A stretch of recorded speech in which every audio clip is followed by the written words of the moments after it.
ஒரு நாடு இன்னைக்கு ரெண்டா பிரிஞ்சு எதிரும் புதிருமா இருக்குங்க. அதாவது நாங்களும் பதிலடி தரப்போறோம் பாருங்க அப்படின்ற பேர்ல தான் தலைமையில தானே மண்ணாளி போட்டுற மாதிரி இந்த விஷயத்த பண்ணியிருக்காங்க. அந்த நாடு இன்னைக்கு இந்தியா முழுக்க ஒரு சோகமான ஒரு நிலை தாங்க ஏற்பட்டிருக்கு. ஏன்னு கேட்டா அந்த பகல்காம் என்ற ஒரு இடத்துல நடந்த தாக்குதல். நாங்கள் சுற்றி பார்க்க போகிறோம், ஒரு மன அமைதிக்காக நாங்கள் போகிறோம் அப்படின்னு சொல்லி போனவங்கள சுட்டு கொண்டு இருக்காங்க ஒரு தீவிரவாத அமைப்பு. அது யாருப்பான்னு விசாரிச்சு பார்த்தப்ப தான் தெரியுது. லஷ்கர் இ தொய்பான்னு சொல்லப்படுற ஒரு அமைப்போட ஒரு கிளையோட ஒரு பிரிவாக செயல்பட்டு கொண்டு இருக்க டிஆர்எஃப் தீவிரவாதிகள் தான் இது பண்ணியிருக்காங்க அப்படின்னு தெரிய வருது. இந்த ஒரு விஷயத்தை இந்திய மக்கள் ஏற்றுக்கொள்ளவே முடியல. அப்படி ஒரு துயரத்தை இருக்கும் போது இதுக்கு பின்னாடி யார் இருக்காங்களோ அவங்களை கண்டுபிடிச்சி அவங்களுக்கான தக்க தண்டனை நாங்கள் கொடுப்போம், நாங்கள் யாருன்னு காட்டுவோம் அப்படின்னு நம்ம நாட்டோட பிரதமர் அவர்கள் பீகார் தேர்தலில் போய் சொல்லியிருக்காரு. சரிங்க, இப்பெல்லாம் இருக்கும் போது இன்னைக்கு இந்தியாவில் அதிரடியாக ஒரு விஷயத்த பண்ணியிருக்காங்க. என்னன்னு பார்த்தீங்கன்னா, பாகிஸ்தானுக்கு போயிட்டு இருக்கிற சிந்து நதியை பேன் பண்ணியிருக்காங்க. அதாவது இங்க ஒரு டேம் ஒன்று இருக்கு, ஓகேங்களா? அந்த டேம்ல இருந்து வர தண்ணி தான் பாகிஸ்தானுக்கு ஒரு உயிர் ஆதாரமா இருக்குமே. அந்த தண்ணியை பேன் பண்ணியிருக்காங்க. ஏன் அப்படின்னு கேட்டா,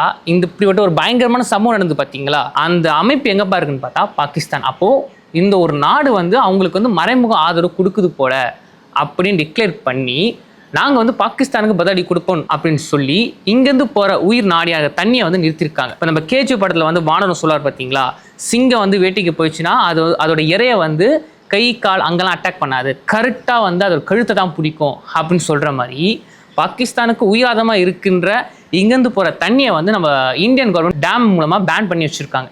இதுக்கப்புறம் இங்கேருந்து போகிற தண்ணி அங்கே போகாது. ஏன்னா ஒரு ஒப்பந்தம் போட்டாங்க 1960 சிந்து நதி ஒப்பந்தம். அதில் என்ன சொல்லியிருக்காங்கன்னா, அதாவது என்னதான் போர் வந்தாலும் இங்கேருந்து போகிற தண்ணி அங்கே கண்டிப்பாக போகும், இந்த ஒரு விஷயத்த எந்த ஒரு பிரச்சனையும் வராது அப்படின்னு சொல்லி தான் ஒப்பந்தம் போட்டாங்க. ஆனால் இன்னைக்கு அந்த ஒப்பந்தத்தை கேன்சல் பண்ணியிருக்காங்க இந்தியன் கவர்மெண்ட். இதுக்கப்புறம் இங்கேருந்து போகிற தண்ணி அங்கே போகாது. அது மட்டும் இல்லாமல் இதுக்கப்புறம் நாங்கள் இங்கேயோ டேம் கட்டி இங்கேருந்து அங்கே போகிற தண்ணி மொத்தமாக நாங்கள் பேன் பண்ணி வச்சுப்போம், நாங்களே வச்சுக்க போகிறோம் அப்படின்னு சொல்லியிருக்காங்க. இப்போ இதை பார்த்து இந்த பாகிஸ்தான் என்ன சொல்லியிருக்காங்கன்னா, நீங்கள் எப்படிங்க எங்களுக்கு வர தண்ணி நீங்கள் நிறுத்தி வைக்கலாம், இதே நாங்கள் ஒரு போரா பார்க்குறோம், நீங்கள் தண்ணி நிறுத்துனீங்களா, இது நாங்கள் போரா நாங்கள் கருதிக்கிறோம் அப்படின்னு சொல்லி பாகிஸ்தானும் அங்கே ஒரு பதில் தாக்குதலாக பண்ணியிருக்காங்க. எப்படின்னு பார்த்தீங்கன்னா, அதாவது இந்த சிம்லாக்கு இடையே ஒரு ஒப்பந்தம் போட்டிருந்தாங்க இந்தியாவும் பாகிஸ்தானும். ஏன்னா நம்ம நாடு விடுதலை பெற்றில் இருந்தே பாகிஸ்தானுக்கும் இந்தியாவுக்கும் சின்ன சின்ன ஒரு சண்டை இருந்தது. என்னன்னா அந்த எல்லை பகிர்வு, இந்த இடம் எங்களுது, இந்த இடம் உங்களுது அப்படின்னு சொல்லி. அப்படி இருக்கும்போது சிம்லாக்கு இடையே பாகிஸ்தானுக்கும் இந்தியாவுக்கும் போர் வந்திருக்கு. அப்போ இந்தியன் கவர்மெண்ட்ஸ்லையும் சரி பாகிஸ்தான் கவர்மெண்ட்ஸ் நிறைய இழப்பு வந்திருக்கு. அப்போ இதுக்கப்புறம் இது வரக்கூடாது அப்படின்னு சொன்னா அப்படின்னா ஒரு ஒப்பந்தம் போட்டிருக்காங்க. என்னன்னா அந்த சிம்லா பார்டர் இருக்கு பார்த்தீங்களா, இந்த சிம்லா பகுதி, அந்த பகுதியில் இருக்க அந்த எல்லை கோடு ரெண்டு நாட்டுக்கும் ஒரு பொதுவானது, ஓகேங்களா? இதுக்கப்புறம் இந்த எல்லை கோட்டை தண்ணி நாங்களும் வர மாட்டோம், நீங்களும் வரக்கூடாது, ஓகே? இந்த பொதுவான எல்லை கோட்டை வச்சுக்கலாம். அதே மாதிரி அந்த எல்லை கோட்டுக்குள்ள சண்டை எதெல்லாம் வந்துச்சுன்னா உலக நாடுகளுள்ள வரக்கூடாது, அது நம்மளே பேசி முடிச்சுக்கலாம். அதாவது ஒரு கான்ஃபரன்ஸ் மூலம் பேசி இதுக்கப்புறம் இந்த பிரச்சனை வராது அப்படின்னு முடிச்சுக்கலாம் அப்படின்னா அந்த ஒப்பந்தத்தில் இருந்து. ஆனால் இதுக்கப்புறம் பாகிஸ்தான் என்ன சொல்லிட்டாங்க, நீங்கள் இப்படி பண்ணீங்கல்ல, இதுக்கு பதில் தாக்குதலை நாங்கள் சிம்லா ஒப்பந்தத்தை நாங்கள் மீற போகிறோம், இதுக்கப்புறம் நாங்கள் உள்ளே வருவோம், நாங்கள் இடத்த பிடிப்போம் அப்படின்னு சொல்கிறதுமா அவங்க அப்படி பண்ணியிருக்காங்க. இப்படி இருக்க இந்தியன் கவர்மெண்ட் நெக்ஸ்ட் என்ன பண்ணியிருக்காங்க பார்த்தீங்கன்னா, உடனடியாக பாகிஸ்தானில் இருக்க எல்லா இந்தியர்களையும் நீங்கள் இந்திய நாட்டுக்குள்ளே வந்துருங்க, இதுக்கப்புறம் நாங்கள் இருக்க வேண்டாம் அப்படின்னு.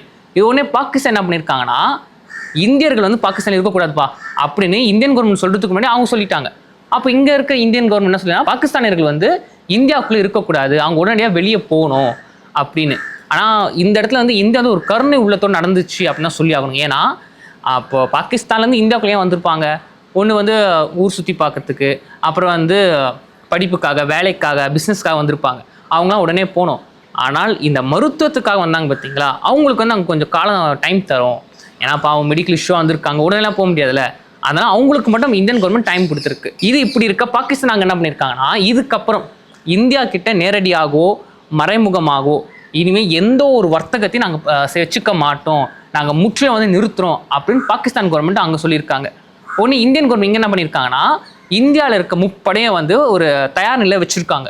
நீங்கள் தயார் நிலையில் இருக்கணும், எப்போ என்ன வேணால் நடக்கலாம் அப்படின்னு. உடனே பாகிஸ்தான் என்ன பண்ணியிருக்காங்க பார்த்தீங்கன்னா, இந்தியாவுக்கு நாங்கள் இன்னும் கொஞ்சம் நெருக்கடி தரப்போகிறோம் அப்படின்ற பேரில் இதுக்கப்புறம் இந்தியன் ஏரோப்ளைன்ஸ் எதுவுமே பாகிஸ்தான் வான்வழியாக போகக்கூடாது, நாங்கள் பேன் பண்ணுறோம். அப்படி நீங்கள் பாகிஸ்தான் தாண்டி வேறு நாட்டுக்கு என்ன போகணும்னு நினச்சின்னா நீங்கள் சுற்றிட்டு தான் போகணும், இது இந்தியாவுக்கு மிகப்பெரிய ஒரு பொருளாதார நெருக்கடியை தரும் அப்படின்னு சொல்லி அவங்க இப்படி பண்ணியிருக்காங்க. அப்புறம் பாகிஸ்தான் தூதரகம் இந்தியாவில் இருக்குது பார்த்தீங்களா, அதெல்லாம் உடனே அங்கே இருக்கவங்க நீங்கள் இங்கே வாங்க, இதுக்கப்புறம் நீங்கள் இந்தியாவில் இருக்க வேண்டாம் அப்படின்னு பாகிஸ்தான் தூதரகம் சொல்லியிருக்கு. ஒன்று இந்தியன் கவர்மெண்ட் இங்கே என்ன பண்ணியிருக்காங்க பார்த்தீங்கன்னா, வாகாயில் இருக்குது பார்த்தீங்களா, அதாவது பாகிஸ்தானுக்கும் இந்தியாவுக்கும் ஒரு பார்டர் இருக்குது. அங்கே எப்பவுமே ஒரு ஈவினிங் டைமில் கொடி இறக்கிட்டு ஒரு நல்ல ஒரு கைக்குழுப்பு நம்ம பண்ணுவோம். இதுக்கப்புறம் நடக்காது, வாகலே முற்றும் நாங்கள் மூடுறோம், இதுக்கப்புறம் வந்து பாகிஸ்தான் கவர்மெண்ட் கூட நாங்கள் கை கொடுக்க மாட்டோம் அப்படின்னு இந்தியன் கவர்மெண்ட் எனக்கு சொல்லியிருக்காங்க. ப்ளஸ் இன்னொன்று விஷயம்னா, இங்கே இந்தியாவில் வந்து எம்பசி ஒன்று இருக்குது, பாகிஸ்தான் எம்பசி. அதுக்கு வந்து நம்ம இந்தியா கவர்மெண்ட் தான் பாதுகாப்பு கொடுக்குது. நாங்கள் அந்த பாதுகாப்பை முற்றிலும் நாங்களே வச்சுக்கிறோம், இதுக்கப்புறம் உங்களுக்கு பாதுகாப்பு தர மாட்டோம் அப்படி சொன்ன பிறகு உடைய மக்கள்லாம் போய் அந்த பாகிஸ்தான் எம்பசி மேலே போராட்டிட்டு இருக்காங்க, நீங்கள் பாகிஸ்தான் செஞ்சு ரொம்ப ரொம்ப தப்பு அப்படின்னு. இதான் இப்படி இருக்க இப்போ பாகிஸ்தான் அடிச்சுருக்காங்கன்னா நம்மளும் வந்து தக்க பதிலடி கொடுத்துட்டோம். ஆனால் இங்கே தான் ஒரு விஷயத்தை புரிஞ்சுக்கணும், பாகிஸ்தான் செஞ்ச எல்லா ஒரு தாக்குதலுமே வந்து அவங்க தலையிலேயே அவங்களே மண்ணள்ளி போட்டுட்டாங்க தான் சொல்லி ஆகணுமே. எதனால் பார்த்தீங்கன்னா, இப்போ பாகிஸ்தான் இந்தியன் கவர்மெண்ட் கூட வந்து பல பிஸ்னஸ் பண்ணிட்டு இருக்காங்க. இப்போ அதை நிறுத்ததுனால பாகிஸ்தான் மக்கள் தான் பெரும்பாலும் பாதிக்கப்படுவாங்களே. அடுத்தது வந்து இந்த நதி பிரச்சனை, அதாவது இந்த சிம்லா ஒப்பந்தம் சொன்னாங்க பார்த்தீங்களா, நாங்கள் வந்து இதுக்கப்புறம் சிம்லா ஒப்பந்தம் மீற போகிறோம், நாங்கள் வந்து இந்தியாவுக்குள்ளே வரும், இடத்த பிடிப்போம் அப்படின்னு. ஆனால் நீங்கள் இராணுவப்படி எடுத்துன்னு வச்சுக்கோங்களேன், பாகிஸ்தானை விட இங்கே அதிகமான இராணுவப்படி இங்கே இருக்குது. ஒரு வருஷத்துக்கே இந்திய கவர்மெண்ட் வந்து இராணுவத்துறை எவ்வளோ ஒதுக்குறாங்க பார்த்தீங்கன்னா, எப்படியும் ஒரு 6 லட்சம் கோடிக்கு மேலே தான் இருக்குமே. ஆனால் பாகிஸ்தான் கவர்மெண்ட் வந்து வெறும் 2 லட்சம் கோடிக்கு மேலே மட்டும்தான். ஆனால் பாகிஸ்தான் கவர்மெண்ட்டு 3லேருந்து 2 லட்சத்துக்குள்ளே தான் ஒரு ஃபண்டை ஒதுக்குறாங்க, அதாவது 3லேருந்து 2 லட்சம் கோடி இருக்கும். அதே மாதிரி இங்கே நம்ம கிட்ட வந்து அணு ஆயுதங்கள் வந்து 180 இருக்குது, ஆனால் பாகிஸ்தான் கிட்ட 170 மட்டும்தான் இருக்குது. அப்போ 10 அங்கே கம்மியாக இருக்குது, நம்மள்ட்ட படைபலம் கொஞ்சம் அதிகமாகவே இருக்குது. இப்படி எப்படி பார்த்தாலும் பாகிஸ்தானை விட நம்ம தான் ராணுவ பலத்தை அதிகமாக இருக்குமே. இப்படி இருக்கும்போது சிம்லாக்குள்ளே வந்து அவங்க படையெடுத்து வராங்கன்னு வச்சுக்கோங்களேன், பேரிழப்பு பாகிஸ்தானுக்கு தான் இருக்குமே. அடுத்தது இந்த விமானம் சொன்ன பார்த்தீங்களா, இந்த விமானம் வந்து இதுக்கப்புறம் இந்திய விமானம் வந்து பாகிஸ்தான் மேலே பறக்கக்கூடாது அப்படின்னு. இப்போது ஒரு நாட்டோட விமானம் இன்னொரு நாட்டு வழியாக போகுதுன்னு பார்த்தீங்கன்னா நம்ம அதுக்கு ஒரு ஃபண்டு கொடுப்போம். இப்போ பாகிஸ்தான் வழியாக போகுது அப்படின்னா நம்ம அதுக்கான ஒரு ஃபண்டு வந்து பாகிஸ்தானுக்கு கொடுப்போம். இப்போ பாகிஸ்தான் பேன் பண்ணதுனால இப்போ நம்மக்கிட்டேருந்து வர ஃபண்டு பாகிஸ்தானுக்கு போகும். ஏற்கனவே பாகிஸ்தான் வந்து ரொம்ப ஏழ்மையில் இருக்குது, ஒரு நெருக்கடியான சூழ்நிலை இருக்கும் போது இப்படிப்பட்ட இந்தியாவோட ஒரு பகையை வந்து சம்பாதிச்சுக்கிறது, அப்புறம் அங்கே இந்தியாவுக்கு வந்து தக்க பதிலடி தரோன்னு சொல்லி அவங்களுடைய எக்கனாமிக்ஸை அவங்களே முடக்கிக்கிறது, இப்படிலாம் பண்ணுறதுனால பாகிஸ்தான் தான் பெரும் பாதிப்பு ஆளாகும் அப்படின்னு பல பேர் சொல்கிறாங்க, பல உலக தலைவரும் அதான் சொல்கிறாங்களே. ஓகே, இதெல்லாம் இப்படி இருக்க இந்தியன் கவர்மெண்ட்லேயும் சரி பாகிஸ்தான் கவர்மெண்ட்லேயும் சரி ஒரு பரபரப்பான சூழ்நிலை போயிட்டு இருக்குது. இப்போ இதுக்கிடையில் என்ன ஆக போகுது, இப்போ இந்த ஒரு பிரச்சனையால் யாரு பாதிக்கப்பட போகிறா அப்படி தான் பேசிகிட்டு இருக்காங்களே.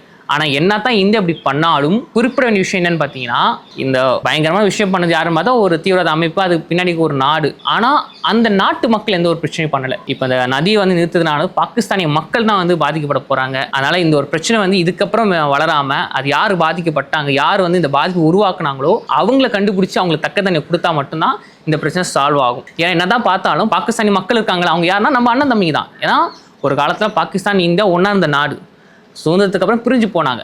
நம்ம கிட்டேருந்து பிறந்து போன நாடு தான் பங்களாதேஷ். இப்படி வந்து நாடுகள் பிரிஞ்சிருந்தாலும் நம்மளாம் ஒன்று தான். அதனால் இந்த ஒரு பிரச்சனைக்கு வந்து ஒரு சீக்கிரம் ஒரு முடிவு கொண்டு வந்தால் தான் 2 நாட்டுக்கு வந்து ஒரு பாதுகாப்பான சூழ்நிலையும் இறையாண்மையும் இருக்கும்.